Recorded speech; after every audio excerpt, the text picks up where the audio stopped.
اور نفس لوامہ کی بات مان کر اگر انسان اللہ تعالیٰ سے نادم ہو کر شرمندہ ہو کر معافی مانگ لے تو پھر نفس مطمئن ہو جاتا ہے. اس نفس کا نام ہے نفس مطمئنہ، اطمینان میں آ جاتا ہے، نیکی کر کے سکون ملتا ہے اس نفس کو.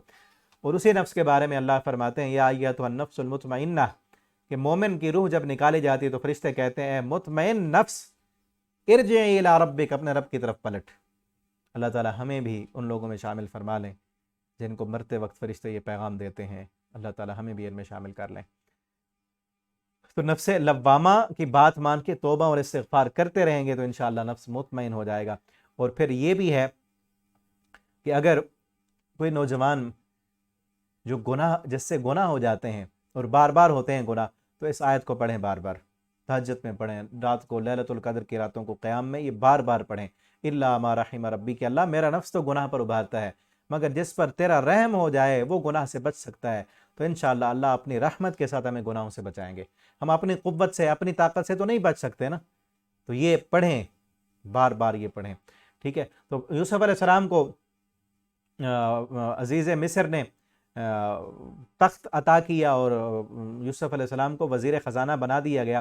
اور پھر یوسف علیہ السلام، اور پھر جب قحط پھیل گیا 3 سال جو ہے 7 سال خوشحالی کیا، یوسف علیہ السلام نے غلہ سٹور کیا، غلہ سٹور کر لیا. اور پھر اس کے بعد قحط سالی کے جب سال ہے قحط پھیل گیا دور دور تک، یوسف علیہ السلام کے بھائیوں تک بھی قحط پہنچا. اور یعقوب علیہ السلام نے سنا کہ جو مصر کا بادشاہ ہے بڑا نرم دل ہے اور وہ غلہ دے رہا ہے، تو انہوں نے بھائیوں کو بھیجا، اپنے بیٹوں کو، وہ آئے غلہ لینے کے لیے اور اپنے چھوٹے بھائی کا اور بوڑھے والدین کا بھی حصہ مانگا. یوسف علیہ السلام نے یہ بڑی تدبیر کے ساتھ کام کیا تھا کہ کہیں لوگ غلہ لے کر سٹور نہ کر لیں. ہر بندے کو 1 اونٹ غلے کا دینا تھا، اس سے زیادہ نہیں دینا، کیونکہ پیسے والے لوگ سٹور کر لیں گے اور مہنگے داموں بیچیں گے، جس طرح آج کل ہوتا ہے. فری آٹا مل رہا ہے نا، پیسے والے لوگ لے کر تعلقات کی بیس پر وہ مہنگے داموں بیچ رہے ہیں اور غریب بیچارے وہ رل رہے ہیں. کوئی لینوں میں بھگدڑ میں جو ہے وہ کئی فوت بھی ہو گئے ہیں. یوسف علیہ السلام نے بڑی ذہانت کے ساتھ اور علم کے ساتھ تدبیر کے ساتھ کام کیا. اور انہوں نے کہا کہ ہمارا چھوٹا بھائی بھی ہے، کہا کہ بوڑھے والدین چلو نہیں آ سکتے، چھوٹے بھائی کو اگلی دفعہ لے کے آنا ہے، ابھی تو تمہیں مل رہا ہے غلہ، اگلی دفعہ لے کے آنا ہے ورنہ نہیں ملے گا. یوسف علیہ السلام کے بھائی واپس گئے، اپنے باپ سے کہا فلما رجعوا الی ابیہم قالوا یا ابانا منع منا الکیل، اے ابا جان ہمیں روک دیا گیا ہے غلے سے، آپ بھیجیں ہمارے بھائی کو، ہم اس کی حفاظت کرنے والے ہیں. یعقوب علیہ السلام کے غم زخم پھر تازہ ہو گیا کہ یوسف کے ساتھ اس کے بارے میں تم کہتے تھے نا انا لہ لحافظون، ہم حفاظت کرنے والے ہیں، اب اس کی کیا حفاظت کرو گے؟ پہلے تو تمہیں امین سمجھا ہے، اب کیا تمہیں میں امین سمجھوں؟ پھر انہوں نے قسمیں اٹھائیں، لے کر گئے. یوسف علیہ السلام، اللہ تعالیٰ فرماتے ہیں ہم نے تدبیر سکھائی. یوسف علیہ السلام نے اپنے بھائی کو الگ بلا کر بتا دیا کہ میں وہی یوسف ہوں، میں وہی یوسف ہوں، تم جانتے ہو. انہوں نے پہچان لے، کہا ان کو نہیں بتانا اب. اور ایک تدبیر کے ساتھ ایک جو ہے وہ بادشاہ کے پانی پینے کا جو پیالہ تھا اس کو اپنے بھائی کے غلے میں رکھ دیا، پھر پیچھے سے بلایا. وہ تفسیر انشاءاللہ ہم جو تفسیر القرآن کا کلاس ہماری چل رہی ہے اس میں ہم پڑھیں گے تفصیل کے ساتھ. تو ابھی ہم صرف یہ دیکھ رہے ہیں کہ ان میں ہمیں سبق کیا ملتے ہیں. پھر وہاں سے گئے، اپنے ایک بھائی نے کہا کہ میں تو جاؤں گا ہی نہیں، میں تو نہیں جاؤں گا جب تک میرا باپ مجھے نہ بلائے یا اللہ میرے بارے میں فیصلہ کر دے. پہلی دفعہ یوسف کو گم کر کے آئے، اب بنیامین بھی ہاتھوں سے چلا گیا، میں باپ کو کیا منہ دکھاؤں گا؟ وہ گیا نہیں. اور باقی بھائی جو ہے وہ پہنچ گئے یعقوب علیہ السلام کے پاس. اور یہاں پہ ہے بڑے بھائی نے کہا کہ میں تو نہیں جاؤں گا. قال کبیرہم الم تعلموا ان اباکم قد اخذ علیکم موثقا من اللہ کے پختہ وعدے کر کے اپنے باپ کے ساتھ آ رہے ہو. ومن قبل ما فرطتم فی یوسف، یوسف کے ساتھ جو کیا ہے وہ بھی تم جانتے ہو. میں تو نہیں جاؤں گا یہاں تک کہ میرا باپ مجھے اجازت دے یا اللہ میرے بارے میں فیصلہ کر دے. اور جب گھر خبر پہنچی تو بوڑھا باپ یعقوب علیہ السلام، اس وقت ان کے 3 بیٹے گم ہو گئے تھے. باپ 3 بیٹے گم کر بیٹھا تھا. یوسف علیہ السلام کب کے گم ہو گئے، بنیامین بھی گم ہو گئے. بادشاہ نے اب ان کو تو نہیں پتا کہ وہی یوسف ہیں، ان کو بھی بادشاہ نے رکھ لیا ہے. اور تیسرا بیٹا وہ خود نہیں آیا. اس وقت کیا کہا یعقوب علیہ السلام کے کیا لفظ تھے؟ قالوا تاللہ تفتأ. پھر اس وقت یوسف علیہ السلام یاد آئے، یعقوب علیہ السلام کو یوسف یاد ہے. اور کیا کہنے لگے؟ یا بنی اذهبوا فتحسسوا من یوسف واخیہ ولا تیأسوا من روح اللہ انہ لا ییأس من روح اللہ الا القوم الکافرون۔ اے میرے بیٹو، یا بنی اذهبوا، اے بیٹو جاؤ، فتحسسوا من یوسف، یوسف کو تلاش کرو۔ پہلے یوسف یاد ہے، اب بیٹے تو دو اور بھی گم ہو گئے، ان کا نام نہیں لیا، بلکہ کیا کہا، یوسف کو پہلے تلاش کرو۔ ولا تیأسوا من روح اللہ، اور یاد رکھو اللہ کی رحمت سے مایوس نہیں ہونا، انہ لا ییأس من روح اللہ الا القوم الکافرون، اللہ کی رحمت سے تو کافر ہی مایوس ہوا کرتے ہیں۔ لا تیأسوا من روح اللہ، اللہ کی رحمت سے مایوس نہیں ہونا تم نے، اللہ ضرور واپس بلائے گا، اللہ لے کے آئے گا، اور اللہ کی رحمت سے مجھے امید ہے۔ اور کیا کہا، بیٹے کہنے لگے قالوا تاللہ تفتأ تذکر یوسف حتی تکون حرضا او تکون من الہالکین، اللہ کی قسم آپ تو اتنا یوسف کو یاد کرتے ہیں، ہمیں لگتا ہے کہ یوسف کی یاد میں آپ ہلاک ہو جائیں گے، اتنا غم کرتے ہیں آپ یوسف کا، پتہ نہیں ان کو تو ذہن میں تھا کہ ہم نے تو ڈال دیا کنویں میں تو ختم ہو گیا ہوگا، لیکن یعقوب علیہ السلام کی امیدیں اللہ کے ساتھ کتنی تھیں۔ یہ بھی سبق ہے اور پیغام ہے سورہ یوسف کا کہ اللہ کے ساتھ کبھی بھی مایوسی نہیں کرنی، ساری دنیا سے رابطہ ٹوٹ جائے، مایوس ہو جائیں، تعلقات ٹوٹ جائیں اور وسائل سارے ختم ہو جائیں، لیکن اللہ رب العالمین کے ساتھ امیدیں وابستہ رکھنی چاہیے۔ لا تیأسوا من روح اللہ، کبھی بھی اللہ کی رحمت سے مایوس نہیں ہونا۔ کیا ہو گیا بیماری ختم نہیں ہو رہی؟ کیا ہو گیا اتنا لمبا عرصہ ہو گیا اللہ نے اولاد نہیں دی؟ کیا ہو گیا اتنا لمبے عرصے سے آپ کو شفا نہیں مل رہی؟ اللہ سے مایوس ہو گئے ہیں؟ اے میری بہن، اے میرے بھائی، اے میرے بوڑھے ماں باپ، اگر آپ کو آپ کے بڑھاپے میں آپ کی اولاد ستا رہی ہے تو یوسف علیہ السلام کا واقعہ دیکھیں، آپ کے بچے گم ہو گئے ہیں یوسف علیہ السلام کے، یعقوب علیہ السلام کی زندگی آپ کے لیے نمونہ ہے، دیکھیں اس کو۔ لا تیأسوا من روح اللہ، اللہ کی رحمت سے مایوس نہیں ہونا۔ آپ کو بیٹا نہیں ملا، اولاد نہیں ملی، آپ کے اپنوں نے آپ کو ستایا ہے، جو ہو گیا ہے، یعقوب علیہ السلام کو دیکھیں، یہ سورہ یوسف کا پیغام ہے۔ اور پھر کیا کہا، انما اشکو بسی وحزنی اللہ، میں اپنی شکایت، اپنی بے بسی وحزنی، اشکو میں شکایت کرتا ہوں، بسی اپنی بے بسی کی، وحزنی اپنے غم کی، اللہ کی طرف، میں تو اپنے آنسو اللہ کے سامنے بہاتا ہوں، میں تو اللہ کے سامنے روتا ہوں، میں تو اللہ سے دعائیں کرتا ہوں۔ میں نے تو تمہیں کبھی اپنے آنسو بھی نہیں دکھائے، آپ نے بھی رونا ہے، شکایت کرنی ہے، اللہ کے سامنے کریں، اللہ کے سامنے روئیں اور گڑ گڑائیں، اللہ سے تعلق مضبوط بنائیں۔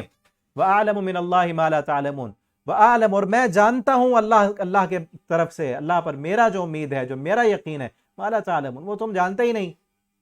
یا بنی اذهبوا، کہا کہ میرے بیٹو جاؤ، ڈھونڈو یوسف کو اور مایوس نہیں ہونا۔ اور بیٹے گئے، فَلَمَّا دَخَلُوا عَلَيْهِ قَالُوا يَا أَيُّهَا الْعَزِيزُ مَسَّنَا، اور پھر بیٹے دوبارہ گئے عزیز مصر، اسی اپنے بھائی یوسف کے پاس، پتہ تو نہیں تھا نا، مسنا واہلنا ذر، کیا کہتے ہیں، اے عزیز مصر، مسنا واہلنا ذر، ہمیں اور ہمارے گھر والوں کو پریشانی آ گئی ہے، تکلیف آ گئی ہے، ہمارے پاس اب پیسہ بھی نہیں، وجئنا ببضاعۃ مزجاۃ، تھوڑے پیسے لے کر آئے ہیں، فاوف لنا الکیل، غلہ پورا دے دے، فاقے آ گئے ہیں، کام نہیں چل رہا، 3 بھائی ہمارے گم ہو گئے ہیں، فاوف لنا الکیل، پورا غلہ دے دے ہمیں، وتصدق علینا، صدقہ کر۔ یہ دیکھیں اب وہی بھائی جنہوں نے کنویں میں ڈالا تھا صدقہ مانگنے آ گئے ہیں، خیرات مانگنے آئے ہوئے ہیں، وہی بھائی۔ یہاں سے سورہ یوسف کا یہ بھی پیغام ہے کہ اگر اللہ کے ساتھ آپ کا تعلق مضبوط ہے، پوری دنیا مل کے آپ کو نیچا نہیں کر سکتی۔ بھائیوں نے کہاں ڈالا تھا؟ کنویں میں ڈالا تھا، اللہ نے کنویں سے نکال کر تخت مصر پر بٹھا دیا۔ اب وہی بھائی اب خیرات لینے کے لیے آئے ہوئے ہیں۔ اللہ کے ساتھ تعلق مضبوط ہو، انسان کی تنہائیاں پاک ہوں، انسان اللہ کے ساتھ بغاوتیں کرنے والا نہ ہو، اللہ تخت عطا کرتا ہے، اللہ دنیا میں بھی اونچا کرتا ہے۔ بھائیوں نے کنویں میں ڈالا تھا، عزیز مصر کی بیوی نے اپنی ہوس کا نشانہ بنایا تھا اور لوگوں نے اٹھا کر قید میں ڈال دیا تھا۔ قربان جائیں اللہ کی قدرتوں پر اور اللہ کے کمال پر۔ یوسف علیہ السلام کا تعلق رب کے ساتھ مضبوط تھا، وہاں بادشاہت میں، بادشاہ کے گھر میں پرورش ہوئی نا، وہاں بھی اللہ کے باغی نہیں بنے، نافرمان نہیں بنے، معاذ اللہ کہا، اللہ کا ڈر دل میں تھا۔ قید خانے میں بھی اللہ کی توحید کا درس دیتے رہے، قیدیوں میں بھی حسن سلوک کرتے رہے، انہوں نے بھی کہا تھا انا نراک من المحسنین۔ اللہ نے پھر کس طرح بادشاہت عطا کی۔ اور پھر یہاں بھی دیکھیں، اب وہی بھائی آئے ہوئے ہیں تو بدلے نہیں لیے۔ پیغام یوسف یہ بھی ہے کہ اپنے اگر ستائیں تو اپنوں کے ساتھ، رشتہ داروں کے ساتھ اچھا سلوک کرنا ہے۔ بھائیوں کے ساتھ کیا سلوک کیا ہے؟ اب کیا کہا؟ میں پکڑوں گا، قید کروں گا، تم وہی ہو، میں بدلے لوں گا تم سے؟ نہیں، یوسف بنو۔ اگر بھائی ستائیں، بھائی تمہارا حق مار لیں، بھائی چاہے کنویں میں ڈال لیں، قتل کے پلان بنائیں، بھائیوں کے ساتھ ویسا سلوک کرنا ہے جیسے یوسف علیہ السلام نے کیا تھا، اللہ آپ کو بھی دنیا میں عظمتیں عطا کرے گا، بلندیاں عطا کرے گا آپ کو۔ اب دیکھیں نا، وہی بھائی ہیں نا، انہوں نے بھی حسد کیا تھا نا۔ حسد کرنے والے فقیر ہو جایا کرتے ہیں، جن کے ساتھ حسد کیا جائے اللہ انہیں بادشاہ بنا دیتا ہے۔ حسد انہوں نے کیا تھا۔ حسد نہیں کرنا، یہاں سے یہ بھی درس ملتا ہے، حسد نہیں کرنا ورنہ رب فقیر بنا دے گا۔ کسی سے حسد نہیں کرنا، اللہ نے کسی کو مقام دیا ہے۔ انہوں نے حسد کیا تھا یوسف علیہ السلام کے حسن سے، یوسف علیہ السلام کی باپ کے ساتھ جو محبت تھی اس سے حسد کیا، اللہ نے فقیر بنا دیا۔ اور صدقہ مانگ رہے تھے، ان اللہ یجزی المتصدقین، اللہ صدقہ کرنے والوں کو جزا دیتا ہے۔ یوسف علیہ السلام نے کیا کہا کہ بدلے لوں گا؟ نہیں۔ اور پھر یوسف علیہ السلام نے کہا کہ اب وقت آ گیا کہ ان کو بتائیں تو صحیح، حال علمتم ما فعلتم بیوسف۔ یوسف علیہ السلام نے ایسے دیکھا، اوے جانتے ہو کہ یوسف کے ساتھ کیا کیا تھا تم نے؟ اب یہ نہیں کہا کہ یوسف کدھر ہے یا کون ہے یا کیا ہے، کہا کہ جانتے ہو یوسف کے ساتھ کیا کیا تھا؟ باقی اس کے بھائی کے ساتھ انتم جاہلون۔ اب ان کو عذر بھی دے رہے ہیں کہ کہیں یہ شرمندہ نہ ہو۔ کیا کہا؟ اذ انتم جاہلون، جب تم جاہل تھے، جب تمہیں پتہ نہیں تھا، بھول میں تم نے یہ کر لیا تھا، تمہیں شیطان نے بہکا دیا تھا۔ دیکھیں نا، ان کو ان کے گناہ پر ملامت بھی نہیں کر رہے، بلکہ کیا کر رہے ہیں؟ اذ انتم جاہلون، جب تم جاہل تھے، تمہیں پتہ نہیں تھا۔ اب یہ بھی بڑے سمجھدار تھے اور ذہین تھے، جب یہ دیکھا نا کہ یہ کیا کہہ رہا ہے، اس کو کیا پتا یوسف کا، کہاں کدھر ہم نے ڈالا تھا کنویں میں، اور جیسے دیکھا تو کیا کہا؟ قالوا اِنَّكَ لَأَنْتَ یوسف، کہنے لگے اِنَّكَ لَأَنْتَ یوسف، لگتا ہے تو یوسف تو نہیں ہے۔ اِنَّكَ، کیا شاید بے شک تو، لَأَنْتَ، البتہ تو ہی، یوسف ہے۔ قال انا یوسف، یوسف علیہ السلام نے کہا ہاں میں یوسف ہوں، وانا اخی، اور یہ میرا بھائی ہے۔ قد من اللہ علینا، اللہ نے ہم پر احسان کیا ہے، ہمارا کوئی کمال نہیں، اللہ نے ہم پر احسان کیا ہے۔ انہ من یتقی ویصبر، اور یوسف علیہ السلام نے یہ پیغام دیا ہے کہ اللہ احسان کس پر کرتا ہے، اللہ دنیا میں بلندیاں اور عظمتیں اور شان اور مقام کن کو عطا کرتا ہے؟ انہ من یتقی، جو اللہ سے ڈر جائے، ویصبر، صبر کرے، فإن اللہ لا یضیع اجر المحسنین، اللہ ایسے احسان کرنے والوں کا اجر کبھی ضائع نہیں کرتے۔ جو ڈر جائے اور صبر اختیار کرے، صبر کرے، آج ہم صبر نہیں کرتے، بے صبرے ہو جاتے ہیں، جو صبر کرے اللہ اس کے اجر کو کبھی ضائع نہیں ہونے دیتے۔ تو پیغام یوسف یہ ہے، سب سے پہلا پیغام یہ ہے کہ اللہ کا دامن، اللہ کے ساتھ تعلق یہ نہیں ٹوٹنا چاہیے، انسان کا عقیدہ توحید جو ہے اس میں کسی قسم کا خلل نہیں آنا چاہیے، چاہے حالات جیسے بھی آ جائیں۔ یعقوب علیہ السلام پر کتنی پریشانیاں آ گئیں، لیکن مدد کس سے مانگی؟ واللہ المستعان۔ ابراہیم علیہ السلام بابا، ان کے بابا تھے نا، کیا ان کی قبر نہیں تھی؟ ان کی قبر پر نہیں گئے، ان کے واسطے اور وسیلے سے نہیں مانگا، واللہ المستعان، مدد اللہ سے مانگی ہے۔ فصبر جمیل، کا صبر ہی اچھی چیز ہے، توحید کا دامن نہیں چھوڑا، اللہ کے ساتھ تعلق نہیں توڑا، اپنا عقیدہ خراب نہیں کیا، اللہ کے ساتھ کسی کو شریک نہیں کیا، کہا کہ ایک اللہ۔ یوسف علیہ السلام نے قید خانوں میں بھی اللہ کی توحید کی دعوت دی ہے، توحید کا پیغام دی ہے۔ سورہ یوسف کا پیغام پیغام توحید ہے، سورہ یوسف کا دوسرا پیغام پیغام صبر ہے۔ صبر کرنا ہے، زندگی میں مشکلات آئیں گی، پریشانیاں آ سکتی ہیں، اللہ اپنے پیاروں کو آزماتے ہیں، تکلیفیں، بیماریاں، اپنوں کی جدائی، اپنوں کا حسد، کتنی یوسف علیہ السلام کو، یعقوب علیہ السلام کو تکلیفیں ملی، اپنے ہی بیٹوں نے بھائی کو گم کر دیا ہے، اور قید خانوں میں ڈالا گیا یوسف علیہ السلام کو، کتنا صبر کیا۔ اور انسان کا نفس ابھارتا ہے، گناہ کی دعوتیں مل رہی ہیں، موقع بھی ہے، حسن بھی ہے، جوانی بھی ہے، سب کچھ ہے، لیکن صبر کیا ہے، گناہ نہیں کیا، اس پر صبر کیا ہے۔ قید خانوں میں ڈالے گئے ہیں، وہاں بھی صبر کیا ہے، اپنے ساتھیوں کے ساتھ بھی اچھا سلوک کیا ہے۔ تو پیغام یوسف پیغام صبر ہے، پیغام توحید ہے۔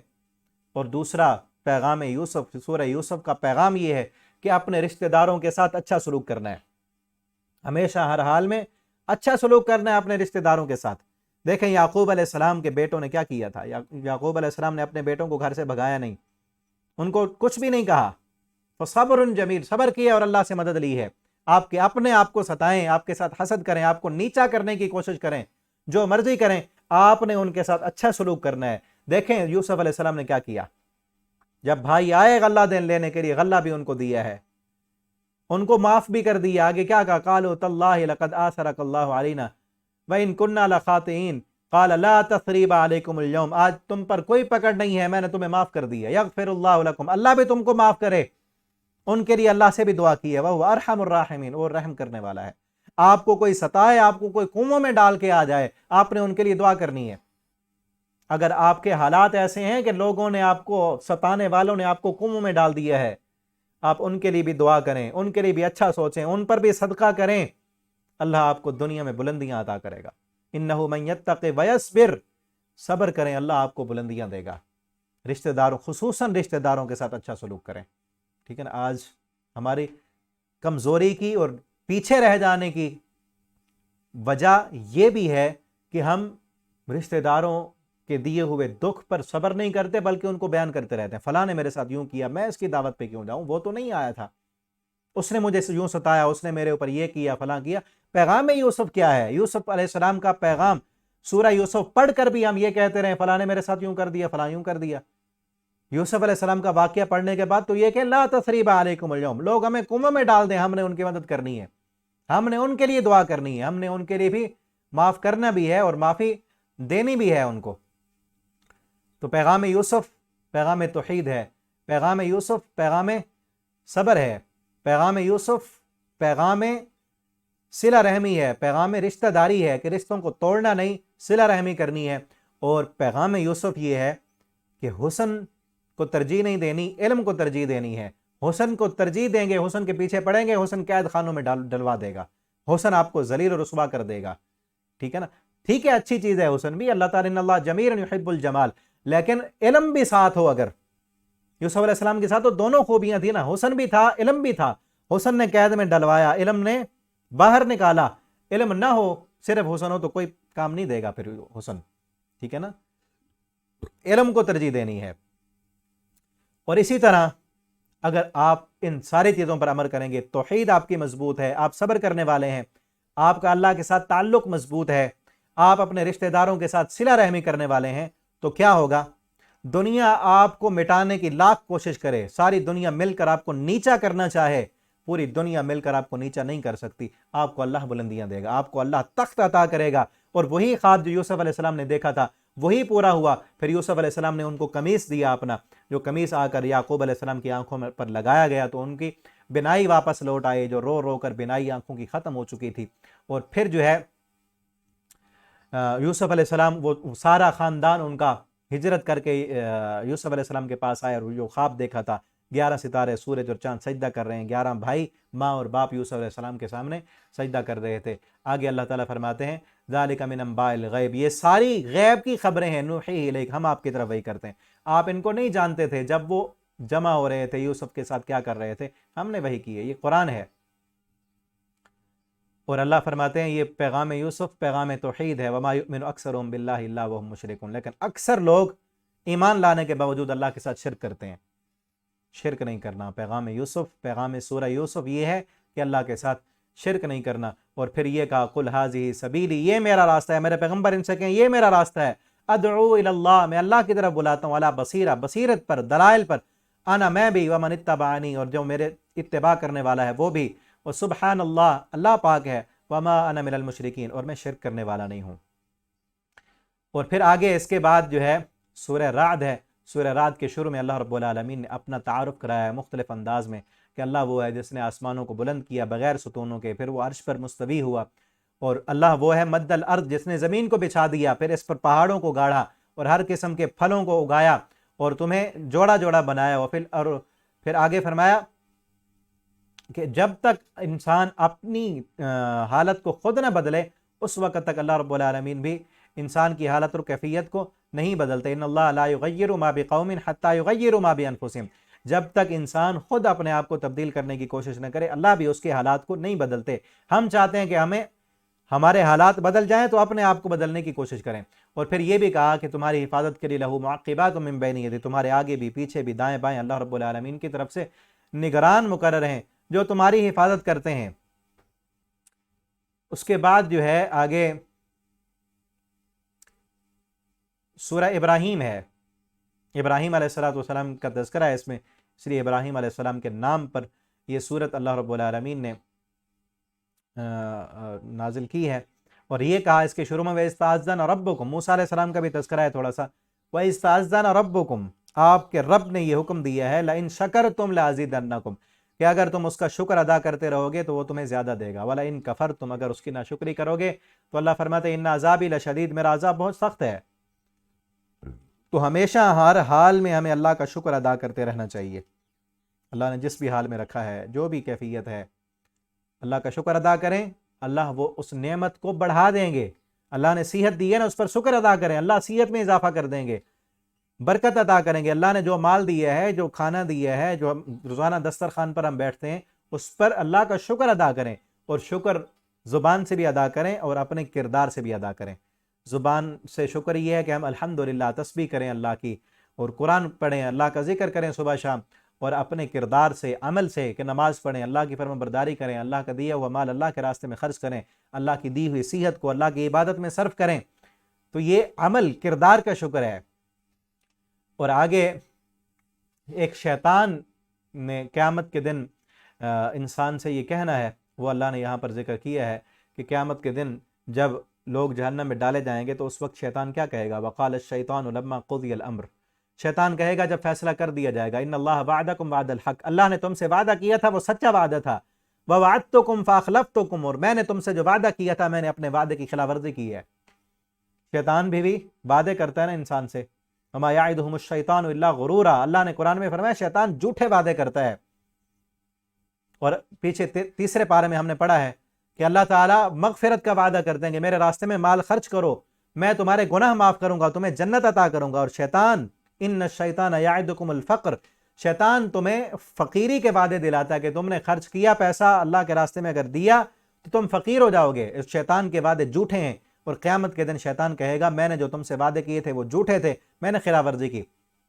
وما کان لی علیکم من سلطان، میرا تمہارے اوپر کوئی زور تو نہیں تھا نا، الا ان دعوتکم، مگر میں نے تمہیں بلایا، فاستجبتم لی، تم نے میری بات مان لی، میں نے تمہیں دنیا کے رونقیں دکھائیں، لذتیں دکھائیں، زنا کی طرف، شراب کی طرف، جھوٹ کی طرف، غیبت کی طرف بلایا، تمہیں فائدہ ہوتا تھا، تم ان لذتوں میں پڑ گئے، دنیا میں تم نے بھی آسائشیں کی، عیاشیاں کی، اور فلا تلومونی، اب مجھے ملامت نہ کرو، ولوموا انفسکم، اپنے نفسوں کو ہی ملامت کرو، ما انا بمصرخکم وما انتم بمصرخی، میں تمہیں نہیں بچا سکتا، تم مجھے نہیں بچا سکتے، آج اللہ کے عذاب سے میں نہیں بچا سکوں گا تمہیں، اور میں نے خود بھی جانا ہے، شیطان کہے گا میں نے بھی جانا ہے، اور تم مجھے نہیں بچا سکتے، انی کفرت بما اشرکتمونی من قبل، میں کفر کرتا ہوں جو تم مجھے شریک بناتے رہے اس سے پہلے، ان الظالمین لہم عذاب علیم، ظالموں کے لیے تو بڑا دردناک عذاب ہے، یہ شیطان کہے گا۔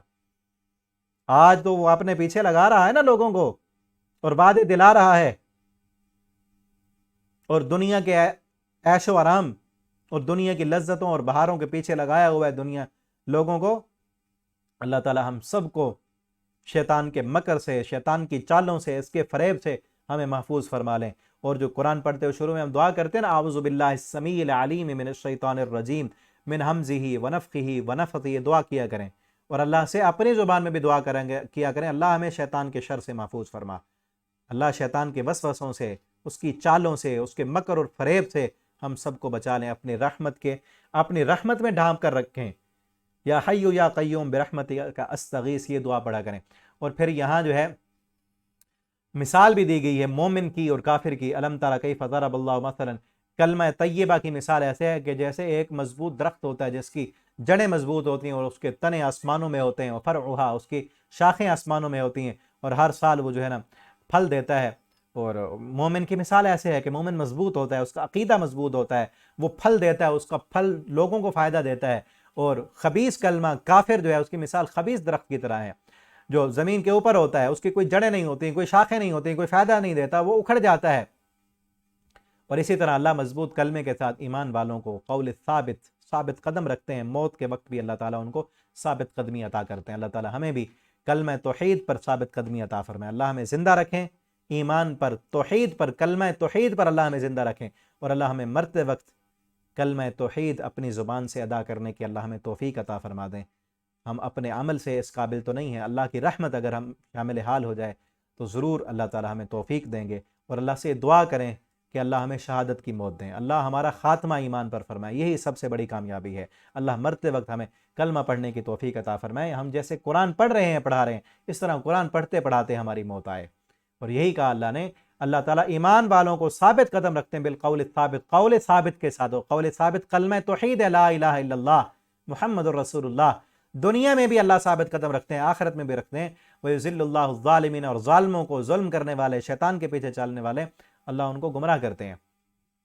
اور آخر میں جو ہے ابراہیم علیہ السلام کا تذکرہ ہے، وَإِذْ قَالَ ابراہیم، ابراہیم علیہ السلام نے جب دعا کی تھی کہ اللہ اس ملک کو، اس شہر کو، اس بلدہ، اس مکہ کو امن والا شہر بنا دے، وَجُنُبْنِي وَبَنِيَّ أَن نَعْبُدَ الْأَصْنَامَ، اللہ مجھے بھی، میری اولاد کو بھی بتوں کی پوجا سے بچا لے۔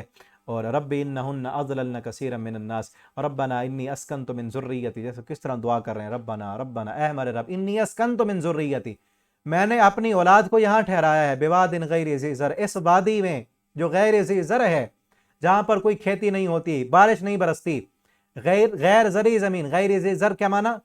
غیر زرعی زمین ہے، بغیر درختوں کی زمین، بغیر درخت کے پتے کے زمین، وہاں کوئی سایہ دار درخت نہیں ہے، اپنے بیوی کو اور بچے کو یہاں پہ بٹھا دیا ہے، ان دا بیتک المحرم، تیرا حرمت والا گھر مکہ یہاں موجود ہے، بیت اللہ ہے یہاں، ربنا اللہ کیوں بٹھایا ہے، تیرا حکم ہے، لیقیم الصلاۃ، تاکہ یہ نماز پڑھ سکیں، فجعل افئدۃ من الناس، اللہ لوگوں کے دل یہاں پھیر دے، اللہ لوگوں کے دل ادھر پھیر دے، اس مکہ کی طرف۔ اب دیکھیں وہ غیر زرعی زمین، اللہ نے کیسی رونقیں دی ہیں ابراہیم علیہ السلام کی دعا سے، کہ دنیا کے جس بھی کونے میں کوئی مومن رہتا ہے، اس سے جا کر آج اس کے دل کی تمنا پوچھیں تو وہ کیا کہے گا کہ میرے دل کی آرزو اور تمنا ہے کہ اللہ اپنا گھر دکھا دے۔ یہ دل پھرے ہوئے ہیں ادھر، کہ اللہ نے انٹریکشن رکھ دی ہے دل میں، کہ مومن کا دل کھنچتا ہے کہ میں وہاں جاؤں۔ فجعل افئدۃ من الناس تہوی الیہم، اللہ لوگوں کے دل یہاں پھیر دے، لوگ یہاں آئیں، تہوی الیہم وارزقھم من الثمرات، اللہ ان کو پھلوں سے رزق عطا فرما۔ اور آج دنیا کے کونے کونے میں لگنے والے پھل وہاں مکہ میں ملتے ہیں۔ اور دعا دیکھیں نا، یہاں سے بھی سبق حاصل کریں، ابراہیم علیہ السلام کیسی دعا کر رہے ہیں، کہہ رہے ہیں وادٍ غیر ذی زرع، اللہ غیر زرعی زمین ہے، یہاں درخت نہیں ہے، یہاں پانی نہیں ہوتا، اور دعا کیا مانگی؟ اللہ رزق عطا فرما، جہاں درخت نہیں ہے، رزق پھلوں کا، وارزقھم من الثمرات، اللہ پھلوں کا رزق دے، جہاں درخت نہیں پھل کہاں سے آئیں گے؟ ابراہیم علیہ السلام کیا ثابت کرنا چاہتے ہیں؟ یہ بتانا چاہتے ہیں کہ اللہ مجھے یہ نہیں پتا پھل کہاں سے آئیں گے، میرا یقین کوئی اسباب پر تو نہیں ہے، تو مسبب الاسباب ہے، مجھے یہ نہیں پتا کہاں سے آئیں گے، مجھے یہ پتا ہے تو دے سکتا ہے، تو اللہ نے دیے ہیں، آج سارے پھل وہاں ملتے ہیں، لعلہم یشکرون، تاکہ یہ شکر کر سکیں۔ ٹھیک ہے نا، آگے دعا ہے، ربنا اغفر لی ولوالدی، اللہ مجھے بھی معاف کر دے، اور اللہ میرے والدین کو بھی معاف کر دے، کب؟ یوم یقوم الحساب، جس دن حساب قائم ہو۔ تو یہ 13واں پارہ ہمارا ہو گیا، اور انشاءاللہ جس طرح تذکرہ بھی آ رہا ہے بیت اللہ کا، اللہ کے گھر کا، مکہ کا، آج انشاءاللہ، کل انشاءاللہ میں نے جانا ہے، اور بھی ساتھی ہیں، والدہ بھی ہیں میری، تو آپ سب ساتھی دعا کریں اللہ تعالیٰ ہمیں خیر و عافیت سے لے جائے، وہاں جا کر انشاءاللہ ضرور آپ کے لیے بھی دعا کریں گے۔ کل 4 اپریل کو جانا ہے، اور کل کا سبق شاید وہ ریکارڈ نہ کر سکیں تو پچھلے سال والا آپ کو سینڈ کر دیں گے، اس کے بعد انشاءاللہ وہاں پہنچ کے آپ کو سبق ریکارڈ کر کے روزانہ جس طرح کلاس چل رہی ہے وہ انشاءاللہ کوشش کریں گے کہ چلتی رہے اور سبق آپ تک پہنچتے رہیں۔ اور آپ سب دعا کریں، آپ سب کے لیے بھی ابھی بھی دعا کرتے ہیں، اللہ تعالیٰ آپ سب کو بھی وہاں اللہ تعالیٰ جانے کی توفیق دیں، بار بار اپنے گھر کا حج اور عمرہ کرنے کی، آپ سب کو، جتنے بھی میرے پاس پڑھنے والے اسٹوڈنٹ ہیں، اللہ تعالیٰ سب کو اپنی رحمت کے ساتھ لے جائیں۔ کوئی اپنے وسائل اسباب سے نہیں جا سکتا، اللہ کی رحمت سے ہی جا سکتے ہیں۔ بڑے بڑے پیسوں والے ایسے ہیں جن کو جانے کی توفیق نہیں ہوتی، کیونکہ اللہ بلاتے نہیں ان کو، وہی جاتے ہیں جن کو اللہ رب العالمین بلائیں۔ تو میری دعا ہے اللہ رب العالمین آپ سب کو وہاں بار بار جانے کی توفیق دیں، وہاں جا کر بھی آپ کے لیے دعا کریں گے، اللہ تعالیٰ ہمارا جانا بھی قبول فرمائے، اور اللہ تعالیٰ ہم سب کو قرآن پڑھنے، سمجھنے، اس پر عمل کرنے والا بنا دیں۔ آخر دعوانا الحمدللہ رب العالمین۔